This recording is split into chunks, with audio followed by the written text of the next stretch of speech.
110 आदमियों का ग्रुप लेके मैं गया। पहले दिन जब मैं तवाफ और उम्रा करने गया साथियों को लेकर के 3 चक्कर काबा के गिर्द घूम लिए तो एक आदमी पूछता, हजरत काबा कहाँ है? आज तो हमारे हिंदुस्तान में चरसियों के मजार हैं, भंगेड़ियों गजेड़ियों के मजार हैं। जब हमने हजरत बहलोल दाना का मजार देखा ना, इतनी जर्जर स्थिति है, अब गिरे कि तब गिरे। हाँ, यूशा बिन नून अलैहिस्सलाम जो हजरत मूसा अलैहिस्सलाम के साथ दरिया किनारे, सोचिए हमारी कौम कितनी जाहिल। कहा था हजरत काबा कहाँ है? हमने कहा ये काबा तुमको दिखता नहीं है। कहा था यह काबा हुआ? हम कहा हाँ। कहीं बाबा सलाम काबा को भी उसने बाबा समझा। वो बहलोल दाना जिन्होंने दजला के रेत पे बैठ करके जन्नत जुबैदा के हाथ बना के बेचा था, उनका ये हाल है। इमामों के हवाले से हश्र के मैदान में मुक्तदियों को उनके इमाम के साथ अल्लाह बुलाएगा। इसलिए जितने इमाम हैं अपने मुक्तदियों में से, कमेटी में से उन बदमाशों का चेहरा पहचान के रखना जो बदमाशी करते हैं। हाँ, कल हश्र में जब अल्लाह तुम्हें मुक्तदियों के साथ बुलाए ना, तो अल्लाह से कह देना, या अल्लाह ये सदर इतना बदतमीज था, इतना कमीना था, इसने जिंदगी तक कर रखी थी हमारी। अल्लाह फरमाता है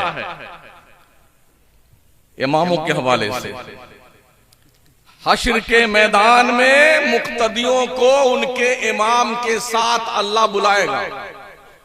इसलिए जितने इमाम हैं अपने मुक्तदियों में से, कमेटी में से उन बदमाशों का चेहरा पहचान के रखना जो बदमाशी करते हैं। हाँ,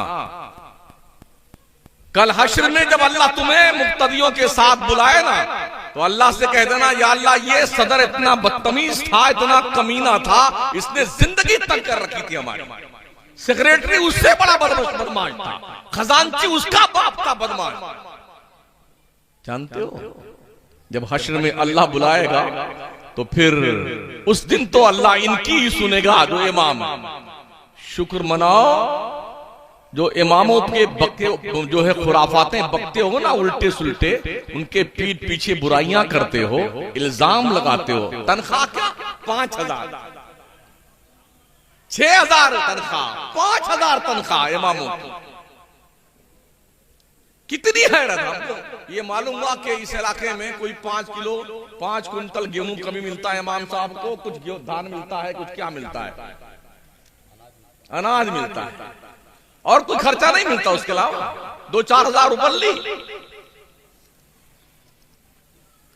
अगर आपकी भी यही तनख्वाह कर दी जाए, 2-4 क्विंटल धान दिया जाए आपको, 2-4 क्विंटल गेहूं दिया जाए, 4-5 हजार तनख्वाह आपकी हो जाए, तो फिर आपको कैसा लगेगा? बिजनेस करने पे अगर आलिम आ जाए तो इससे ज्यादा बिजनेस करना किसी के बाप को नहीं आता है।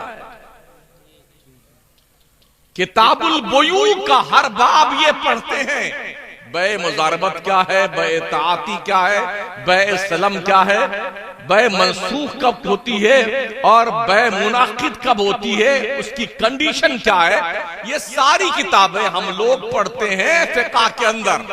और आप कुछ नहीं पढ़ते हैं, उल्टे सुल्टे काम करते हैं, लखपति बन गए, समझते हैं कि हमसे बड़ा कोई नहीं है। जिस दिन मदरसे बंद हो गए ना, तुम्हारा जनाजा पढ़ाने वाला कोई नहीं मिलेगा। अपने मुर्दों को ऐसे टिका किया जाना कब्रिस्तान में। अब्बा आप जानो और आपकी खबर जाने, हमको तो जनाजा पढ़ना भी नहीं आता है। मदरसों को आप कदर की नजर से देखिए, इज्जत की नजर से देखिए। वैसे भी मुल्की पैमाने पे मदरसे टारगेट हैं, निशाने पे हैं। लोग मदरसों के चटाई के नीचे बम ढूंढ रहे हैं, मिसाइल ढूंढते हैं, तमंचा ढूंढते हैं। उन्हें यह पता नहीं जहां टूटियां सलामत नहीं है, नल टूटा हुआ है, लोटा टूटा हुआ है, फटी हुई दरिया है जिसपे तलबा बैठते हैं, उस पे तुम्हें बम नजर आता है। तो जब दुनिया इतनी पैनी नजर मदरसों पे रखती है, तो कम से कम आप भी तो शऊर की आंखें खोलो, अपने मदरसों को जिंदा रखने के लिए कोई ऐसा इक़दाम कीजिए कि हमारे मदरसे लोगों के मोहताज ना रहे। ये कोशिश कीजिए। क्या आप बता सकते हैं, स्कूल के अंदर तो आदमी डोनेशन देता है, फीस देता है, ड्रेस का पैसा कमाते हैं, किताबों का पैसा कमाते हैं। यहां क्या होता है? फीस फ्री, पढ़ाई फ्री, दवाएं फ्री, खाना फ्री, सब फ्री, मौलाना फ्री, हाफिज फ्री। इसलिए शायद आपने मदरसों का वकार नहीं समझा। जो डॉक्टर हैं, इंजीनियर हैं, लॉयर हैं, ऑफिसर हैं, वो भी सुन लें इस बात को कान खोल करके। इस्लाम के इन्हीं दानिशगाहों से दुनिया ने इल्म सीखा है। आज हमारा बच्चा कॉलेज में जाता तो यार वो न्यूटन कितना माइंडेड आदमी था, आइंस्टाइन कितना काबिल आदमी था, गैलीलियो कितना काबिल आदमी था, ओहो यूरोप के लोग कितने पढ़े लिखे लोग थे। ये वो लोग हैं महोदय जी जो मुसलमान साइंसदानों के दस्तरखान पे पड़े हुए टुकड़े खा के साइंसदान बने। अपने बच्चों को सिखाइए। गुज़िश्ता 400 साल का जमाना छोड़ दीजिए, दुनिया में कहीं इल्म था तो सिर्फ मुसलमानों के पास था, सिर्फ मुसलमानों के पास। आपका बच्चा ये नहीं जानता दैनूरी कौन था, फाराबी कौन था, इब्ने सीना कौन था, ख्वारिज़मी कौन था। आपका बच्चा ये नहीं जानता है कि इस दुनिया के नक्शे पे इब्नुल हैशम कौन था। आपका बच्चा ये नहीं जानता इब्ने रशद कौन था। माजी करीब का सबसे बड़ा साइंटिस्ट, साइंसदान इमाम अहमद रजा कौन था। आपका बच्चा ये नहीं जानता। मैं यकीन के साथ कहता हूं न्यूटन, आइंस्टाइन, गैलीलियो, केपलर आज होते ना कशकोले गदाई लेके बरेली के कलंदर की चौखट पे भीख मांगते दिखाई। इतने बड़े साइंसदान थे आला। लेकिन हमारी कौम ने अपनों के साथ जो दुर्व्यवहार किया है उसका कोई भरपाई करने को तैयार नहीं। और हमारे मुस्लिम स्कूलों और कॉलेजों में बच्चियों का जो हाल है, अभी मौलाना बयान कर रहे थे ना, बड़ी बेपर्दगी के साथ शादी ब्याह में पता नहीं चलता है कि मुसलमान की शादी हो रही है या किसी काफिर के यहां शादी हो रही है। मादर पिदर आजाद, बच्चियां, बहनें, माएं, बेटियां। कितनी हैरत, कितने अफसोस की बात। शायद आपको पता होगा कुछ साल पहले कर्नाटक की एक लड़की ने हिजाब के ऊपर ऑब्जेक्शन करने की बुनियाद पर जब उसे गेट के अंदर एंट्री नहीं मिली थी और उसके साथ छेड़खानी की गई थी, मुस्कान नाम था उसका, और उसे स्कूल से निकाल दिया गया। बड़ा एहतजाज पूरे मुल्क में हुआ। आखिरकार हिजाब के साथ उसने पढ़ाई की और पढ़ करके बाज़ाब्ता तौर पर एक जज की हैसियत से उसने कर्नाटक टॉप किया। पर्दे और हिजाब ये तरक्की की राह में रुकावट नहीं है। हिजाब में रह करके भी तरक्कियात के ज़ीने तय किए जा सकते हैं। ये गंदी सोच हमारी है कि बुर्का, ये नकाब, ये हिजाब जो है बार बार इसको पहनना पड़ता, उतरना पड़ता है। गैरों की बच्चियों को हमारी मुस्लिम बच्चियों के साथ लगा रखा है ताकि इनको वर्गलाएं नकाब के ताल्लुक से। क्या तुम बार बार ओढ़ती रहती हो, इसे साइड में रख दो, पर्दा तो सिर्फ आंखों का होता है। ये बाज़ाब्ता तौर पर कॉलेजेस, यूनिवर्सिटीज में हमारी बच्चियों को टॉर्चर किया जाता है। नतीजा ये निकलता है फिर वो डेट पे चल निकलती, इस होटल में, उस होटल में, उस होटल में। अभी 14 फरवरी की तारीख गुजरी है ना, मुल्की पैमाने पे सैकड़ों बच्चियां भागकर गैरों के साथ शादियां की हुई हैं, जिसको वैलेंटाइन डे कहते हैं। किस किस बात पर रोया जाएगा, किस किस बात पर इजहार तासुफ किया जाए। जब एक मुसलमान औरत को हज जैसे फरीजा की अदायगी के लिए इतना पाबंद किया गया है, कोई औरत गैर महरम के साथ या अकेली हज पर नहीं जा सकती है, तो जो हज जैसे मुबारक सफर पर कोई औरत बेपर्दा या गैर महरम के साथ नहीं जा सकती है, तो कोई लड़की आपके इस गांव की दिल्ली में अकेले क्यों पड़ रही है, अलीगढ़ में अकेले क्यों पड़ रही है? शेयरिंग बेस पे कमरे लिए जाते हैं, एक लड़की 3 लड़का, 2 लड़का 1 लड़की, कमरा महंगा है ना, तीनों अजनबी हैं। क्या समझते हैं आप? इज्जत महफूज रहती है, वो भी इस दौर में जब मोबाइल की दादी अम्मा के ऊपर एक फिंगरप्रिंट कीजिए तो जहन्नम के सारे दरवाजे खुलते हैं। इस बुराइयों के माहौल में, तनाजुर में, क्या बच्चों की इज्जत महफूज रह सकती है? आप नाक ऊंची करने के लिए कि खान साहब है, तुर्क साहब है, फलाने साहब है, शेख साहब है, कोई साहब आप नहीं भाई साहब, तुमने कोई सुर्खाब के पर नहीं लगाए। डॉक्टर इकबाल ने बहुत पहले कहा था, यूं तो सैयद भी हो, मिर्जा भी हो, अफगान भी हो, तुम सभी कुछ हो, बताओ क्या मुसलमान भी हो? वज़ा में तुम हो नसारा तो तमद्दुन पे हुनूद, ये मुसलमान है जिन्हें देख के शर्माए यहूद।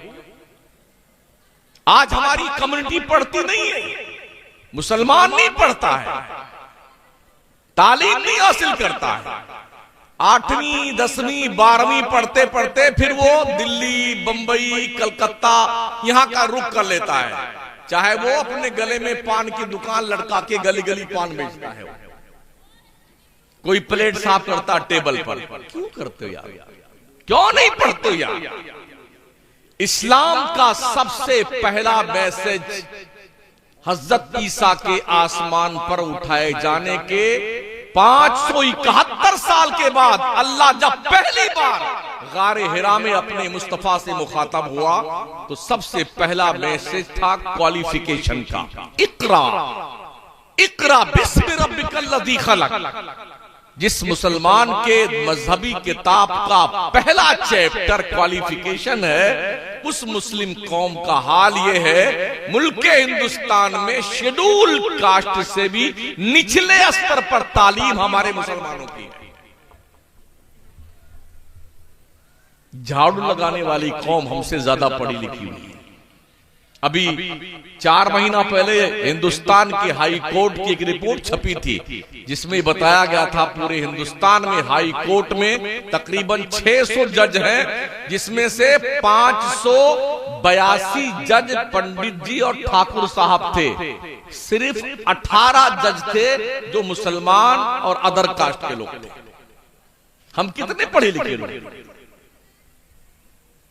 कहीं नाम तक हमारा नहीं आता यार, क्योंकि हम पढ़ते नहीं। हम बोझ बने जा रहे हैं, मुल्क पर बोझ।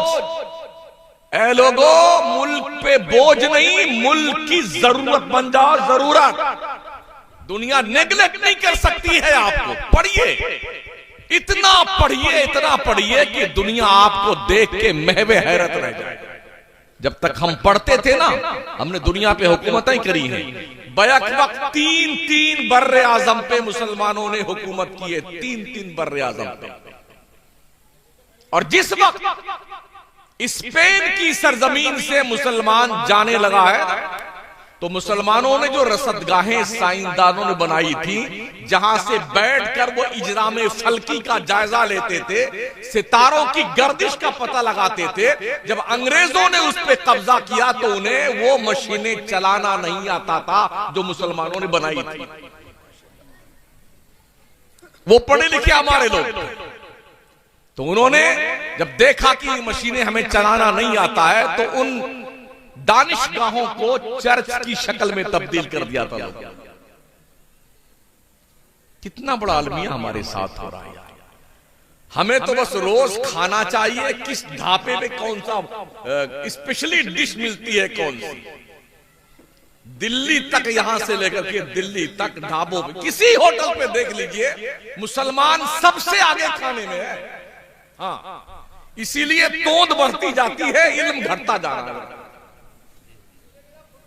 मुसलमानों के महल्लों में कोई लाइब्रेरी नहीं है कि जहां हमारी कौम के बच्चे 1-2 घंटा बैठ के किताब पढ़ लिया करें।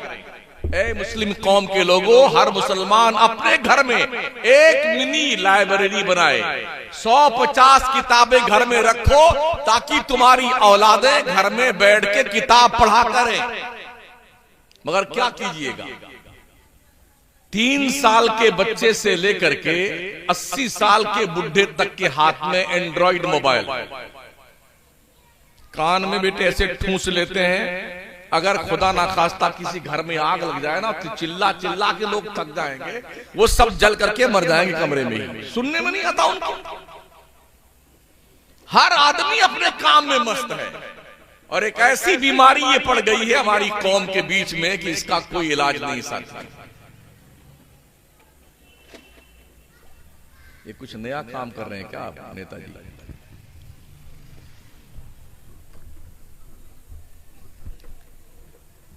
उठापटक के बीच में तकरीर नहीं होती।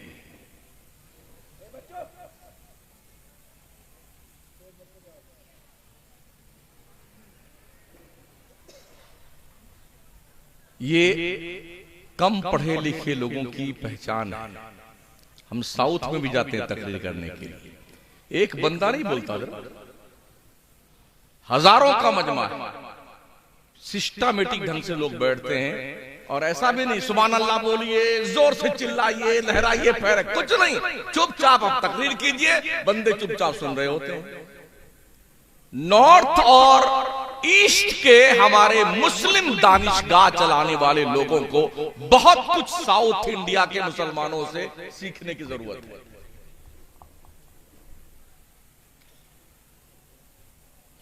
चौदह 14% बच्चे मुसलमानों के 10वीं 12वीं पास करते करते ड्रॉप आउट कर जाते हैं। यार नौकरी तो मिलती नहीं तो किस लिए पढ़ाई करें, काहे के लिए मगजमारी करें, इतने पैसे कहां से आएंगे। ये सारे शादी में पैसे आ जाते हैं तुम्हारे, इतने पैसे लोग शादियों में खर्च कर रहे हैं, कहीं नाक न कट जाए। अरे ओ नक्कटे लोगों, इससे बड़ी नक्कटीपन की बात क्या होगी। तुम्हारी पूरी जनरेशन जहालत के जंगल में गुम हो चुकी है। दुनिया तुम्हारा मजाक उड़ा रही है कि जाहिल कौम के लोग 2-4% कोई मालदार है मुसलमानों में, तो लोग यही कहेंगे जाहिल कौम, गरीब कौम का ये मालदार मुसलमान है। और जिसको अल्लाह 2 पैसा दे लेता है ना, तो वो चारों बटन खोल के यूं चलता है पूरे गांव में, ताकि पता चले पगला गया है। कारून के पास भी दौलत थी महोदय जी, अल्लाह ने दौलत समेत फंसा दिया था उसे। हाँ, शद्दाद ने जन्नत बनाई थी, एक झलक देखने नहीं दी गई उसे। उसके जन्नत की चौखट पे मलकुल मौत ने उसे पटक के मारा था। आप किस साल खेत के मूली हैं। उसकी उम्र 1000 साल की थी शद्दाद की, 1000 बीवियां थी उसके निकाह में, लेकिन जन्नत उसकी जो उसने अपने करोड़ों अरबों खरबों पैसे लगा के बनाई थी, अल्लाह ने देखने का मौका नहीं दिया। एक और पगलाया था, खुदा बन गया था नमरूद, तो एक लंगड़े मच्छर ने उसका दिमाग का इलाज कर दिया। एक पगलाया था फिरौन, तो अल्लाह ने उसे दरिया में डुबो के मारा था। अब तक मिस्र के म्यूजियम में फिरौन की डेड बॉडी पड़ी हुई है और लोग वहां जाते हैं देखने के लिए। पिछले साल मुस्लिम कुछ बच्चे गए थे मिस्र के म्यूजियम में घूमने के लिए, जो कॉलेज के स्टूडेंट थे, तो जाकर के फिरौन की लाश के पास फातिहा पढ़ रहे हैं। जिस कौम के स्कूल के मुस्लिम स्टूडेंट को यह पता ना हो कि फातिहा पढ़ी कहां जाती है, इस सादगी पे कौन ना मर जाए। ऐ खुदा, करते हैं कत्ल हाथ में तलवार नहीं है। क्या कीजिए, बड़ी दुखद घटना है साथी, बड़े बुरे हालात हमारे। आप देख सकते हैं कि पूरे मुल्क में इस वक्त अफरा तफरी बची हुई है। बातिल अफकारों नजरियात के लोग एक झूठी बात पर इतना एकजुट हो गए हैं, तुम्हें क्या हो गया? सच्चे खुदा के मानने वाले, सच्ची किताब को मानने वाले, सच्चे रसूल को मानने वाले, हाँ, और मुसलमान सच्चे मजहब का मानने वाला इतना झूठा क्यों है? कभी इसका सर्वे किया? अगर आप अपने बच्चों की देख रेख नहीं कर सकते हैं तो खुदा के लिए बच्चे पैदा करना बंद कर दो। हाँ, और अगर बच्चे पैदा कर रहे हैं तो किसी यतीम खाने में डाल के आ जाओ, कुछ तो सीखेगा वो। जिस बेगैरत बाप को अपनी बेटी को स्कूल तक छोड़ने और वापस छुट्टी के वक्त लेके घर आने की फुर्सत नहीं है, उसे भी बाप कहलाने का हक है? जिस बेगैरत भाई को अपनी बहन को स्कूल तक छोड़ने और लाने की फुर्सत ना, उसे भी भाई कहलाने का हक है? महाराष्ट्र में मैंने गुलबर्गा का दौरा किया तो मैंने देखा वहां पर स्कूल में सिर्फ बच्चियां पढ़ती हैं और पढ़ाने वाली भी सिर्फ औरतें हैं। हमारे उत्तर प्रदेश में बहुत सारे इदारे चल रहे हैं लड़कियों के, जहां मौलाना साहब पढ़ा रहे हैं और लड़कियां बेपर्दा, महोदय जी बेपर्दा। अब समझ में ये नहीं आता कि नकाब मौलाना साहब को पहना दिया जाए या ये जो पढ़ने वाली बच्चियां इनको पहनाया जाए।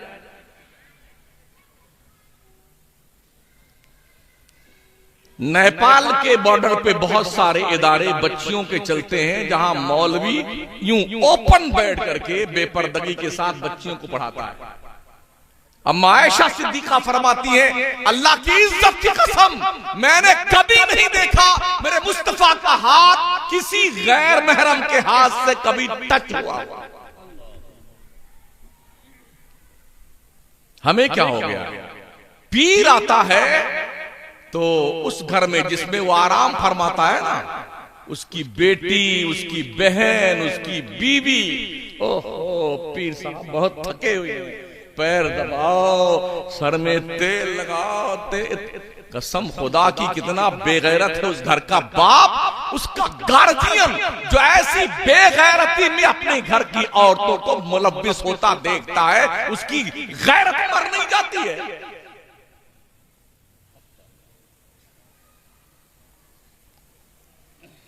ऐसी गाड़ी में आता है, पैदल चंद कदम चलता, कहां थका हो, मर गया था कहीं, खेत जोतने गया था पीर साहब।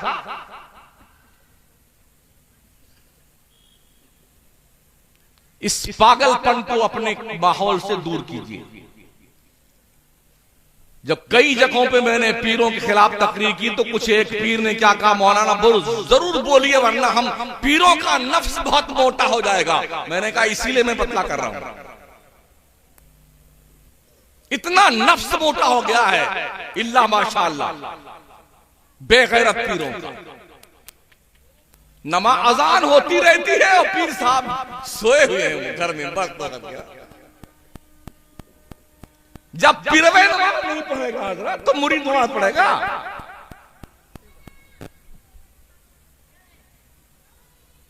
तो सबसे पहली नसीहत तो यह है कि जलसों में किसी पीर को मत बुलाया कीजिए ताकि तुम्हारे जलसे चौपट ना हुआ करें, जलसों की सत्यानाशी ना हो। कुछ मतलब की बात की जाए, कौम मतलब की बात सुने, दीन के करीब आए, मजहब के करीब आए। ये लाखों रुपए जो जलसों पे खर्च होते हैं, इसका क्या मतलब है? यही ना ये कौम की इस्लाह हो।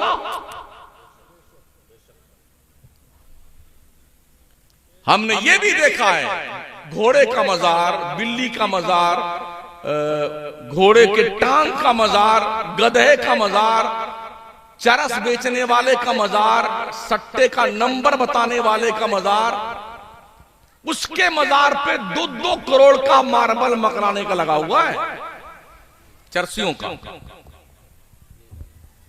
कुछ ओछा शरीफ गए तो मालूम ये हुआ कि किसी को दमा का मर्ज है तो वो बिल्ली के मजार पे जाए। वाह वाह, क्या थिंकिंग है यार। वो बिल्ली अम्मा जो है वो दमा का इलाज करती है, बाज़ाब्ता उसका एक रास्ता बनाया गया है। आस्थाने की पूर्व साइड में मजार, वहां भी मुजावर बैठा हुआ, वो मोर्चा लेकर के आइए दमा का इलाज करवा के जाइए। मज़ारात धंधे करने के लिए नहीं है। इन्हें अल्लाह के बंदों को सोने दो यार, बड़ी मेहनत से इन्होंने जिंदगियों में दीन का काम किया है। अब तो ये नम कनौमतिल और उसकी मंजिल में इन्हें जन्नत की बहारें लेने दो। क्यों तबाही बर्बादी मचा रखी मज़ारों पे तुमने? आज हमारी कौम का खरबों रुपया मज़ारों पे खर्च होता है। काश ये पैसे मज़ार वालों ने जो मिशन दिया था उसको फरोग पे खर्च किया जाता ना, कितना अच्छा होता। साउथ में देखें आप, उनका बच्चा हाफिज आलिम भी बनता है और इंजीनियर बनता है, डॉक्टर बनता है, लॉयर बनता है। पिछले साल 50 मौलाना बने और वो 50 के 50 मौलाना हाई कोर्ट के अंदर वकील की हैसियत से ड्यूटी संभाली उन्होंने।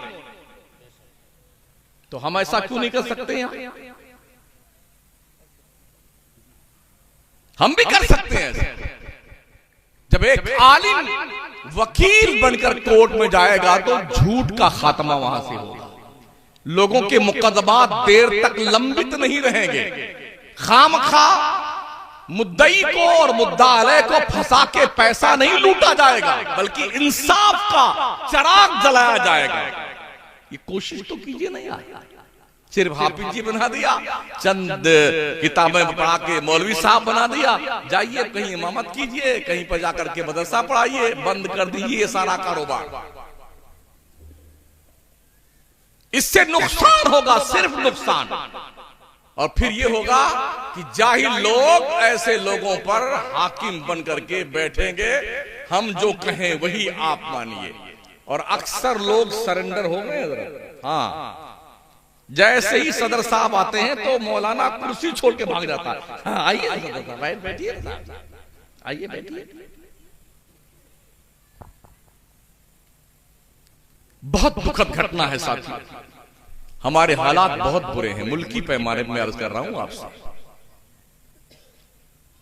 पूरी रात का जलसा, फजर की अजान शुरू हो जाती तब तक हमारे जलसे होते हैं। मुजफ्फरपुर में तकरीर थी 4 साल पहले मेरी, आधी तकरीर फजर की अजान से पहले हुई, आधी तकरीर अजान के बाद में हुई। और जब हम मस्जिद में पहुंचे नमाज पढ़ने के लिए तो 3 मौलाना थे बस, और कोई नहीं थे। तो ये मजमा घास खिलने आता है। नमाज मौलवी पर फर्ज है, सिर्फ आप पे नहीं फर्ज है। अल्लाह की रोजी दिन भर भेड़ बकरी की तरह कचर कचर खाते रहते हो, शर्म नहीं आती है? ये 5 वक्त की तुमने नमाज भी पढ़नी है।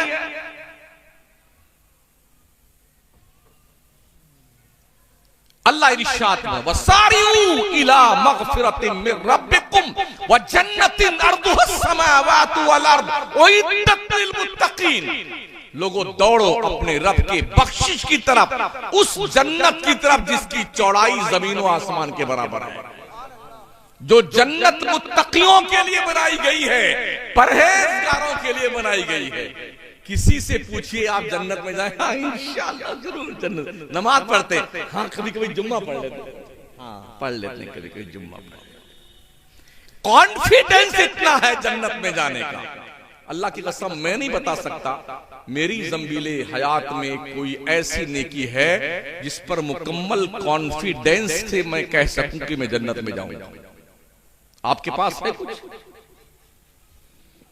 सोचिए और तलाश कीजिए ऐसी नेकी जिस पर आपको यकीन हो ये अल्लाह के दरबार में पेश करने के लायक है।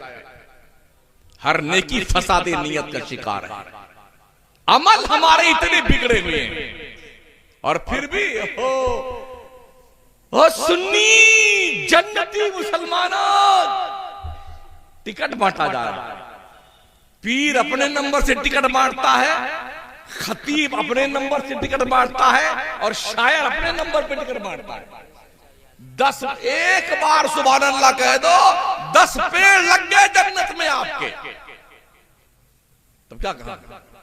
अरे यार इतना सस्ता सौदा है माशाअल्लाह। इसीलिए लोग बहुत चिल्ला चिल्ला के सुभान अल्लाह कहते हैं, है ना? हाँ, एक के बदले में 10 पेड़ लग गए। अच्छा मुझे बताइए इस गांव का नाम क्या है?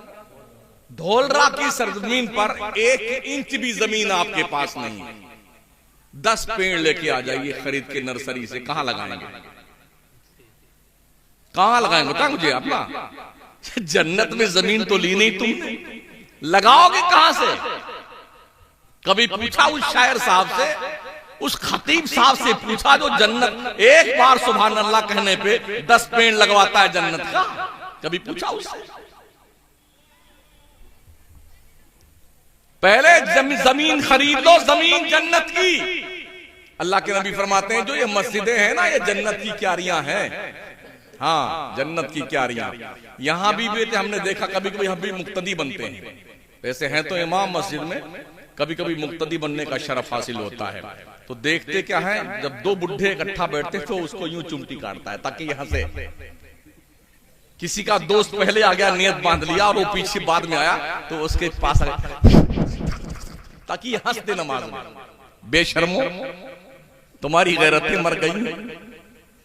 तुम बादशाह आजम के दरबार में हुल्लड़बाजी करने आते हो। तुमने तमाम के तमाम आमाल को एक दिन मट्टी का बिल्कुल जो है एक ढेला बना रखा है आमाल सालिहात। पढ़ने वाले लोग कितनी दूर जाते थे। एक मुहद्दिस पढ़ने गए बगदाद में ना, तो उनकी मां ने 100 रोटियां बना के दी थी। उस जमाने में मदरसे में खाना नहीं मिलता था। आज तो माशाल्लाह खाना भी मिलता है, नाश्ता भी मिलता है, चाय भी मिलती है। हम लोग जब पढ़ रहे थे ना, तो अगर दाल की पतीली में गुस्ल फरमा लेते ना, तो पता नहीं चलता पानी से नहाए कि हम उससे दाल से नहाए। डुबकी लगा के कोई खुर्दबीन से तलाश करता तो हजरत दाल रहमतुल्लाह अलैह का वजूद मसूद नहीं मिलता। रोज आलू, रोज आलू, रोज आलू। इस पूरे इलाके में आलू की भी खेती बहुत ज्यादा होती है। हमारे उस्ताद थे, उनसे जब पूछा कि हजरत, एक शागिर्द ने कहा, हजरत रोज आलू खाते हैं, रोज आलू खाते हैं, कभी ये गरीबी दूर होगी? कहा हाँ बेटे, जब तुम पढ़ाने लगोगे तो ये गरीबी दूर हो जाएगी। वो पढ़ के फारिग वो बेचारा पढ़ाने लगा, तो मदरसों के मुकद्दर में ये आलू सबसे यतीम सब्जी आलू ही है। किसी से कुछ नहीं बेचारा ये कहता है। काट के खा लीजिए, भरता बना लीजिए, चटनी बना लीजिए, लोढ़ा से पीट डालिए, तल लीजिए, काशे काट लीजिए, सब्जी में घुसेड़ दीजिए, दाल में डाल दीजिए, और क्या नाम है, गोश्त में डाल दीजिए। सबके साथ बेचारा इन्नल्लाह माअस साबिरीन पढ़ के सबके साथ मुलाकात कर लेता है। तो वो बेचारा मौलाना जो पढ़ने गया, पढ़ाने लगा, कई महीने के बाद रोज सब्जी आलू। तो उसने खत लिखा अपने उस्ताद गिरामी कदर को, अस्सलाम वालेकुम रहमतुल्लाहि व बरकातुहू। हुजूर वाला आपने फरमाया था पढ़ाने लगोगे तो ये गरीबी दूर हो जाएगी, आलू की सब्जी नहीं मिलेगी, मगर हाल ये है जफाकारी सितमगारी जो पहले थी वो अब भी है, वही आलू की तरकारी जो पहले थी वो अब भी है। रोज आलू खाते हैं। ये गुर्बत का आलम। और उस जमाने में लोग पढ़ने जाते थे, वहां कुछ नहीं मिलता था। मुहद्दिस पढ़ने गए तो उनकी मां ने 100 रोटियां दी, बेटे ने सुखा करके रोटियां रख ली। बगदाद में पढ़ते रहे। जब 100 रोटी क्या करते थे, वो सब्जी भी नहीं थी, एक रोटी 24 घंटा में खाते थे। दरियाए दजला किनारे जाते, एक प्लेट में पानी रखते, उसी में रोटी को चूरमा बना करके पी लिया करते थे। 100 रोटी जब 100 दिन में खत्म हो गई तो रोते हुए घर आए, कहा गुर्बत ने हमें पढ़ने नहीं दिया। यकीन मानिए वो मुहद्दिसीन जो दरियाए दजला के रेत पे बैठ के पढ़ते थे, इमाम बुखारी, इमाम मुस्लिम, इमाम आजम अबू हनीफा, गौसे आजम सरकार, जुनैद बगदादी, सिर्री सक्ती, बहलोल दाना, ये वो लोग हैं जिनके कदमे पाक की बरकत से दुनिया के औलिया फैज पाते हैं। आज की कंडीशन ये है, जब बगदाद के दरियाए दजला के रेत पे मैं पहुंचा ना, किनारे मैंने देखा 10 ट्रक शराब की बोतलें भरी जा सकती हैं। एक मुहद्दिस जो पढ़ते हदीस लिखते थे किताबें, कलम को तराश के लिखा करते थे। कलम के तराशे इतने हो गए थे, इंतकाल से पहले फरमाया जब मेरा इंतकाल हो जाए तो इसी तराशे से मेरे नहलाने का पानी गर्म किया जाए। उसी तराशे से उनके गुस्ल का पानी गर्म किया गया और फिर उसके बावजूद भी तराशे बच गए। इस तरह पढ़ाई लोग करते थे। आज तो हमारे हिंदुस्तान में चरसियों के मजार हैं, भंगेड़ियों गजेड़ियों के मजार हैं। जब हमने हजरत बहलोल दाना का मजार देखा ना, इतनी जर्जर स्थिति है, अब गिरे कि तब गिरे। हाँ, यूशा बिन नून अलैहिस्सलाम जो हजरत मूसा अलैहिस्सलाम के साथ दरिया किनारे सफर किए थे, उनके मजार के सामने बोर्ड लिखा हुआ, अंदर मत जाइएगा, किसी वक्त भी इमारत ढह सकती है। वो बहलोल दाना जिन्होंने दजला के रेत पे बैठ करके जन्नत जुबैदा के हाथ बना के बेचा था, उनका ये हाल है। इमाम मालिक रहमतुल्लाह ताला अलैह, आज तो लोग हाँ में हाँ मिलाने के लिए चूकते नहीं हैं। हजरत इमाम मालिक रहमतुल्लाह ताला अलैह पर वक्त के बादशाह ने इतना जुल्म किया कि इमाम मालिक ने बादशाह की हाँ में हाँ नहीं मिलाया तो उनके दोनों हाथों को बांध दिया गया और गधे पे बांध के बिठा दिया गया। बच्चों का एक गोल लगा दिया गया कि जिधर जिधर पूरे शहर में इनको घुमाओ, इमाम मालिक की तज़हीक करो, इनकी तौहीन करो। तो हजरत इमाम मालिक जिस रास्ते से गुजरते तो जानते क्या कहते हैं? वो फरमाते थे, मैं यारिफुनी फहुवा यारिफुनी व मन लम यारिफुनी फारिफ अना मालिक इब्न अनस। जो मुझे पहचानता है वो पहचानता है, जो नहीं पहचानता वो सुन ले, मैं मालिक इब्न अनस हूं। जो मैं कल फतवा देता था वही अब भी फतवा देता हूं। ये उलमा थे जिन्होंने दीन का काम किया। हमारी कंडीशन क्या है? हम आलिमों को समझते हैं कि हमारे घर की गाजर मूली है, खेती हमारी है, हम जो चाहें इनसे कहलवा लें, जो चाहें इनसे करवा लें, ये कुछ नहीं कर सकते हैं, मजलूम तबका है ये कंडीशन हमारी कौम ने कर रखी है। एक मामूली सा पुजारी होता है ना, पूरे मंदिर का मालिक होता है। मैंने ईसाइयों के पादरियों को देखा है, वो भी 25, 30 और 40 लाख की गाड़ियों में घूमता है और पूरे चर्च का मालिक होता है। लोगों की तौबा कबूल करवाने के लिए जमानत देता है। वो जिधर से निकलता खुशबू लगा के निकलता है, लोग चरणों में गिर जाते हैं। तुमने अपने आलिमों की ये इज्जत बना कर रखी है जिनकी शान अल उलमा वरसतुल अंबिया, उलमा नबियों के वारिस है, नबियों के। इमाम मुसल्ले पे खड़ा हो जाए ना, किसी का बाप चौधरी हो, नेता हो, उसकी हिम्मत नहीं कि वो इमाम के आगे जा सके। इमाम से पहले सर उठा के बता। नबी फरमाते अगर इमाम पर सबकत की ना, डर कहीं अल्लाह तेरी शक्ल गधे की तरह बना दे। मैंने अर्ज किया था, यौम नदउ कुल्ला उनासिम बिइमामिहिम। अल्लाह फरमाता है हश्र में अल्लाह मुक्तदियों को इमामों के साथ बुलाएगा। इसलिए मुक्तदियों इमामों से ठीक ठाक मिला करो, वरना इनकी एक शिकायत पर जो धुनाई होगी ना तुम्हारी, हाँ जहन्नम में उछलते कूदते फिरोगे। अदब कीजिए उलमा का, एहतराम कीजिए उलमा का, इज्जतो वकार से पेश आइए उलमा के साथ में। जिंदगी की सबसे इंपॉर्टेंट इबादत नमाज है। किसके पीछे पढ़ते हैं आप? नमाज से अहम इबादत तो कोई नहीं है ना। खुदा से मिलने का सबसे बेहतरीन तरीका नमाज। वो नमाज किसके पीछे? आलिम के पीछे, हाफिज कुरान के पीछे, कारी कुरान के पीछे आप पढ़ते हैं ना, उसके तवस्सुस से ही आपकी नमाज ऊपर को परवाज करेगी। इमाम को छोड़ के उधर जा नहीं सकती नमाज तुम्हारी। बड़े हल्के में हमने लिया है उलमा को। 5 कुंटल इस फसल में, 5 कुंटल उस फसल में। बकिया जब कोई मर जाता है ना, तो हजरत फातिहा दे दीजिए, तो उसमें कुछ पैसा आ जाता। बोले बहुत आमदनी मौलाना लोगों की है।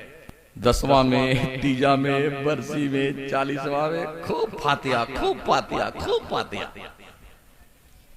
ये भी सुन लो, मालदार जब मरता है ना तो ज्यादा अनाज आता है मदरसे में, पैसे ज्यादा मिलते हैं। तो हम हैं सब कहेंगे, हम सब हाफिजों से, कारियों से, मौलाना लोगों से आप दुआ मांगा कीजिए, या अल्लाह अगले महीने फला मालदार मर जाए, या अल्लाह अगले जुमा को फलाने चौकीदार मर जाए, लंबरदार मर जाए, ये मरेगा तो ज्यादा पैसा मिलेगा। यही होता है ना यार, गरीब के पास तो कम ही होता है बेचारा, तो गरीब के मरने की दुआ क्यों मांगेगा कोई? या अल्लाह फलाना सेठ मर जाए, फलाना लंबरदार मर जाए, प्रधान जी मर जाए, ताकि पैसा ज्यादा मिले। अगर चाहते हो तुम्हारे लिए दुआए खैर की जाए ना, तो मरने से पहले कुछ ढंग का काम कर लो मदरसे में, मस्जिद में, इदारों में, ताकि तुम्हारे मरने की नहीं तुम्हारे जिंदगी की दुआएं मांगी जाए। इन्हें क्या समझते हो आप? ये मेहमान रसूल है, इनके पैरों के नीचे जिब्रील अपना पंख बिछाते हैं। आप क्या इज्जत देंगे? इनका मकाम इतना ऊंचा है, इतना ऊंचा है कि अल्लाह के नबी ने फरमाया, मैदान जंग में मुजाहिद को तलवार देने से ज्यादा सवाब का काम यह है किसी तालिबे इल्म को टूटा हुआ कलम दे दो। इस कलम में बहुत दम है। इस कलम ने ही सलमान अजहरी को साल भर जेल में रखा है। इस कलम ही ने 3 साल से कमर गनी उस्मानी को जेल में सड़ा रखा है। जिस कौम के पास कलम की ताकत होती है वो कौम कभी जेर बार नहीं होती है। रब ने यूं ही थोड़ी फरमाया, नून वल कलमी वमा यस्तुरून, मेरे रब ने कसम उठाई है कलम की। कलम जो कुछ भी लिखता है रब ने उसकी कलम कसम उठाई हुई है। अल्लमा बिल कलम अल्लमल इंसान मा लम यालम, खुदा ने सिखाया है लिखने पढ़ने से, कलम के जरिए से। इंसान को वो कुछ सिखाया जो इंसान नहीं जानता था। ये कलम की ताकत है। साउथ इंडिया का इंसान इस कलम की ताकत से केंद्रीय योजना को हलक के नीचे से निकाल लाता है। नॉर्थ ईस्ट का मुसलमान इंसान पता ही नहीं पाता कि योजना कौन सी आई हुई है। उसके पास पता ही नहीं कलम का ताकत क्या है, और पढ़ा लिखा तो है नहीं। आप हैरत करेंगे, मैं जब तकरीर करके लौटा कर्नाटक के मंगलौर, चिकमंगलौर से सुबह में 8 बजे, तो कुछ बच्चे और बच्चियां पढ़ के वापस लौट रहे थे। आप हैरत करेंगे हजरत, 8 साल 9 साल की बच्चियां थी, लेकिन सब नकाब पहने हुए थे। और जो बच्चे थे वो जुब्बा और अमामा में थे। मैंने कहा यार ये बच्चे कहां से आ रहे हैं? बोले हजरत ये पढ़ के आ रहे हैं। इनकी माएं 4 बजे सुबह रात में जागती हैं, बच्चों को नहला धुला करके, कपड़े पहना करके, चाय पिला के मदरसा छोड़ के आती हैं। 3.5 घंटा मदरसे में बच्चे पढ़ते हैं। अब ये घर जाएंगे, नाश्ता करेंगे, उसके बाद स्कूल पढ़ने जाएंगे। सलाम है उन माओं को जो अपने बच्चों पर इतनी ज्यादा शफीक हैं, इतनी मेहरबान हैं, और बच्चों को रात के अंधेरे में मदरसे में छोड़ के आती हैं। हमारे हालात कितने नागुफ्ताब है। अपने बच्चों की तरबियत कीजिए किसी माँ बाप की तरफ से। औलाद के हक में सबसे बेहतर कोई तोहफा हो सकता है तो वो तोहफा है अदब का और इल्म का। ट्रेन का जायजा ले लीजिए वरना हम ही रह जाएंगे। नहीं पहले देख लीजिए, उसके बाद पढ़ेंगे।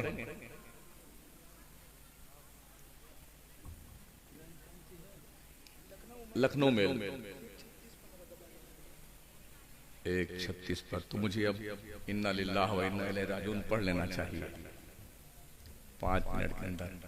तकरीर तो कुछ हुई नहीं, इसलिए हंगामा और हंगामी हालात, और हम भी तकरीबन फजर पढ़ के निकले हैं तो पूरे आपके यहां 10 बजे लगभग पहुंचे हैं। 5 बजे सुबह निकले हैं और 10 बजे रात में पहुंचे हैं। पांव इतने मोटे हो गए हैं कि जूते के अंदर बड़ी मुश्किल से तशरीफ ले जाते हैं।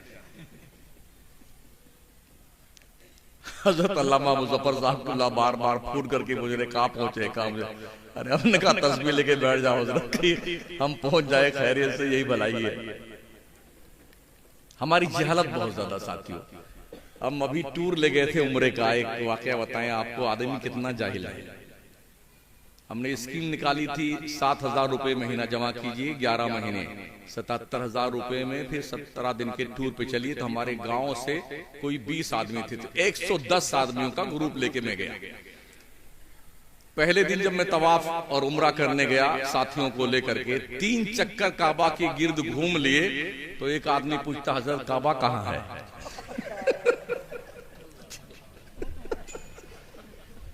सोचिए हमारी कौम कितनी जाहिल।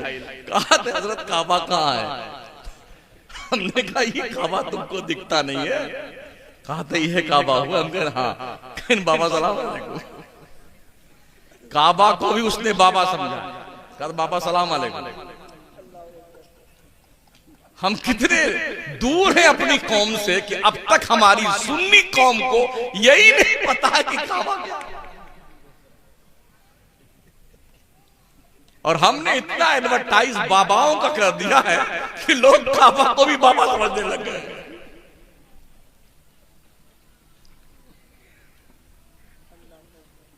तो ये हैरत और इस्तेजाब की बात। मैं समझता हूं कि 14वीं सदी का ये 8वां अजूबा होगा जो मेरे साथ पेश आया है।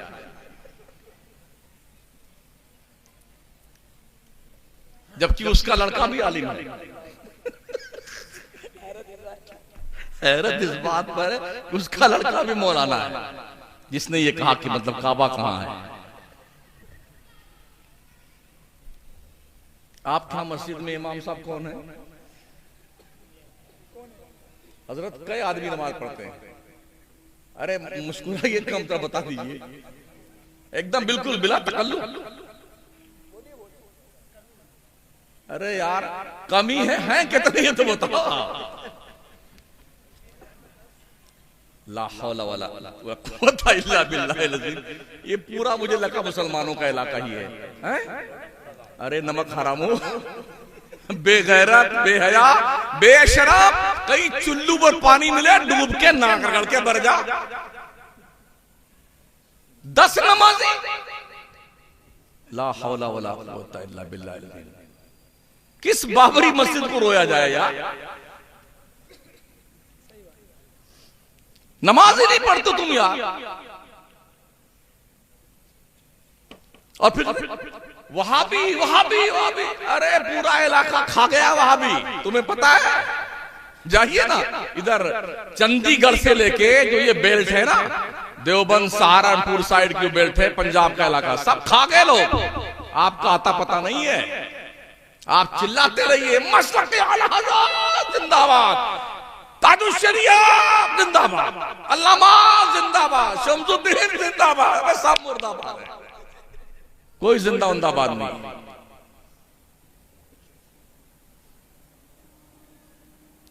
पूरा लखनऊ खत्म है आपका, दिल्ली चौपट हो गई आपकी, है कहां? बताइए 10 आदमी नमाजी, अल्लाह की पनाह। अल्लाह की हिकमत क्या है वही जाने ना। मैं इतना जानता हूं जिस दिन अल्लाह की लाठी पड़ेगी ना, तो तुम्हारी चौधराहट जो है ना उसका आता पता नहीं चलेगा। यकीन नहीं आता है तो कैलिफोर्निया से लेके लॉस एंजिल्स के कुत्तों से पूछ लो उनका अंजाम क्या होगा। 1.5 घंटे के अंदर 50 अरब रुपए डॉलर किसे ज्यादा कहीं का नुकसान अल्लाह ने एक बार आग लगा दी ना, पूरे 1.5 महीना आग नहीं बुझा पाए। सुपर पावर लोग। इन्ना बत्श रब्बिका लशदीद, बेशक तेरे रब की पकड़ बहुत सख्त है। जिस दिन अल्लाह पकड़ेगा ना, सारी चौधराहट बेटे धरी रह जाएगी।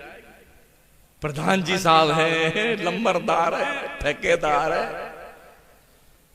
सब पड़े पड़े यूं सड़ जाओगे कब्र में। दादा ये तोंद पे चर्बी चल गई ना पैसों वैसों की, तो अपने कब्रिस्तान में जाकर के अकेले कभी मुलाकात करके आ जाओ, अब्बा हुजूर आपकी तबीयत शरीफ कैसी है, दादा जान कैसे हैं आप, हो सरपंच जी हैं, तबीयत ठीक है ना आपकी, अरे आप तो कभी नींद नहीं आती थी इस बेंच के गद्दे पे, कब्र की नंगी पीठ पे आराम तो लिया ना आपने, हाँ, पंखा भी नहीं आपकी कब्र में हमने रखा, हवा आती है ऐसी की तैसी लगी नहीं, पूछ के आओ, इंशाल्लाह तुम्हारी तोंद की चर्बी पिघल जाएगी।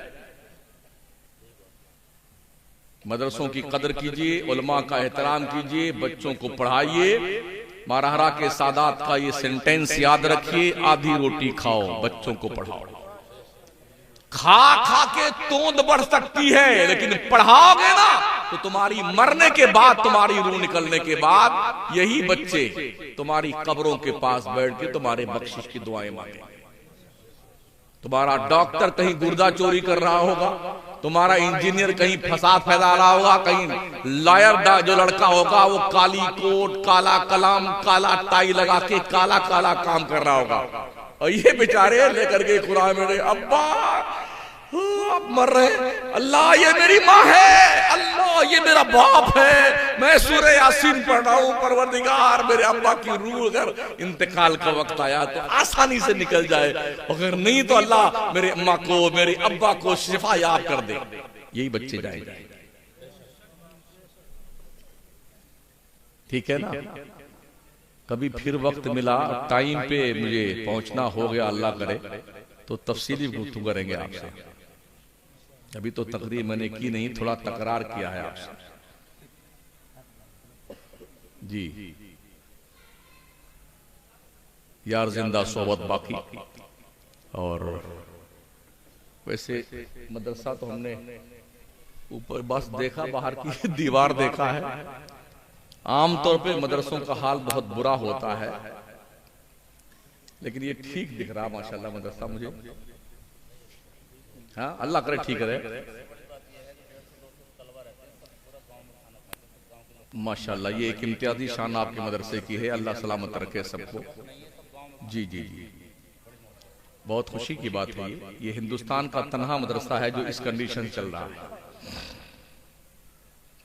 जिस तरह से आप बच्चों को अपने आँख खिला करके इन्हें पढ़ा रहे हैं ना, आप खुद भी नमाज पढ़ो ना, अपने बच्चों को साथ में लेके जाओ नमाज पढ़ाने के लिए।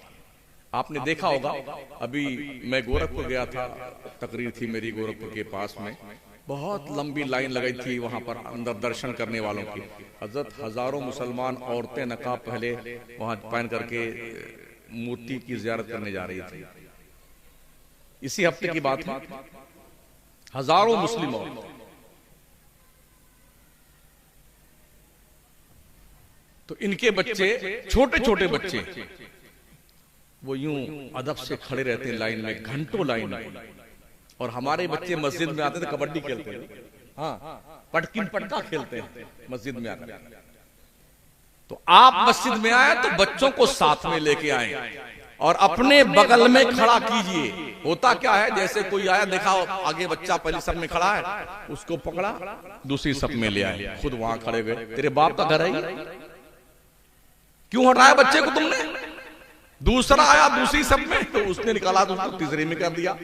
सारे बच्चे धकेल धकेल के पीछे कर दिए गए। अब बच्चे आजाद, कि सब बड़े आगे हो गए, बच्चे पीछे हो गए। दे लगती दे पटकिन पटका, तो क्या करेंगे बच्चे? सारे इकट्ठा हो गए तो ये करेंगे।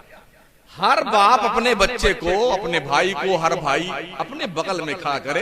बच्चों के बीच में खड़े होने से कतई सफ वाक़ई नहीं होती है। 5-7 साल का बच्चा खड़ा है तो शरान खड़ा होने का हक रखता है, वो कोई हक नहीं इसमें। अस्तगफिरुल्लाह रब्बी मिन कुल्ली ज़ंबि व अतूबु इलैह, ला इलाहा इल्लल्लाह मुहम्मदुर रसूलुल्लाह। इन बच्चों को और इनके बाप और माँ को मुबारकबाद, इनके असातिज़ा को मुबारकबाद। इन्होंने बड़ी मेहनत के साथ इन्हें हाफिज़ कुरान बनाया, दीनदार बनाया। अल्लाह इनको अमल खैर की तौफीक अता फरमाए। वमा अलैना इल्लल बलागुल मुबीन। अस्सलामु अलैकुम व रहमतुल्लाहि व बरकातुहू।